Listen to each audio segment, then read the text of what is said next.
হেমর কুলফি রানী chocobar, তোকে miss করেছি বারে বার। দিদি, ওই দিদি, কি হলো আবার তোর? সকাল হয়েছে, উঠতে পারিস না? মুখে এমন লাথি মারবো না, বুঝতে পেরে যাবি।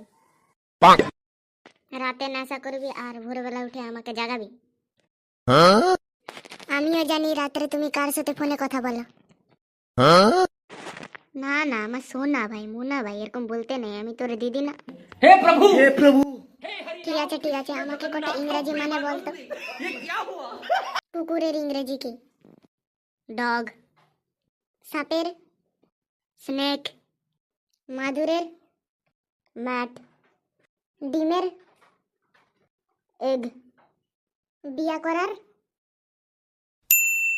জানিনি। আমিও জানিনি। লল। আচ্ছা, মুরগির ফুল ফর্ম বলতো। মুরগিরও ফুল ফর্ম হয় নাকি? আমিও জানি না। যা বাবা, তুই প্রশ্ন জানিস না তাহলে বলছিস কেন? ওই গিটারটা দেখতে পাচ্ছিস তো, ওই গিটার নিয়ে এমন পেটাবো না 3 দিন বিছানা থেকে উঠতে পারবি না। রেগে কেন যাচ্ছে? আচ্ছা, আমাকে হিংসা সিংহের গল্প শোনাও তো, দেখবো পারো কি পারো না। ও, ওটা ওটা তো আমি ভালোভাবেই জানি। অনেক কাল আগে, অনেক অনেক অনেক কাল আগে, অনেক কাল আগে, অনেক বহু বহু কোটি কোটি কাল আগে, অনেক কাল আগে, অনেক বহু কোটি কোটি কাল আগে। লল। হ্যাঁ বুঝতে পারছি, বল না। একটা শান্তশিষ্ট জঙ্গল ছিল। ওই জঙ্গলে একটা হিংসা সিংহ এলো, যে পশুদেরকে মেরে খেতে লাগলো।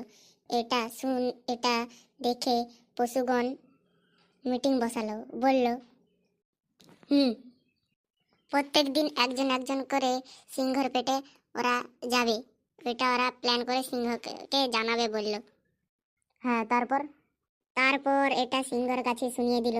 সিংহ তারপর বলল, প্রত্যেক দিন আমার কাছে একটা একটা করে খাবার আসবে, তাহলে যার কোনো দরকার নেই।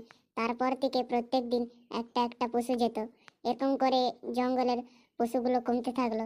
তারপরে আবার পশুগণ মিটিং বসালো, বলল, তারপর? তারপরে সেদিন পশুগণ মিটিং বসিয়ে একটি খরগোশকে পাঠিয়ে দিল। খরগোশের তো ঘাম ঝরছে মুখ থেকে, সে ভাবলো একটা প্ল্যান করবে। কি প্ল্যান?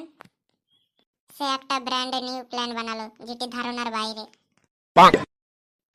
তারপর সে সিংহর কাছে গেল।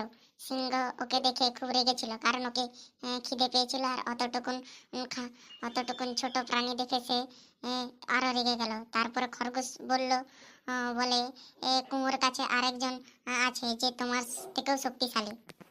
তারপর সে সিংহকে কুমোর কাছে নিয়ে গেল। তারপরে বলল, কুঁয়ায় তোমার গার্লফ্রেন্ড আছে। সে কুঁয়ের ভিতরে দেখলো সত্যি ওর গার্লফ্রেন্ড আছে, কিন্তু সেটা তার ছায়া ছিল। তারপর কি, সে কুঁয়ে ঝাঁপ দিল, তারপরে মারা গেল।